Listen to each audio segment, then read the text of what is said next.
ချင်းမပြန်လာမလဲကလေးရဲ့မျိုးလေးတန်တာရှင်တန်စေဘဝမို့ဘယ်ချင်းမပြန်လာမလဲကလေးရဲ့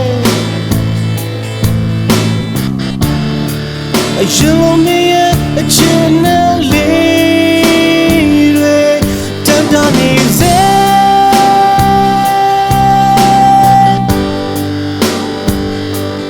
တန်တာနေစေ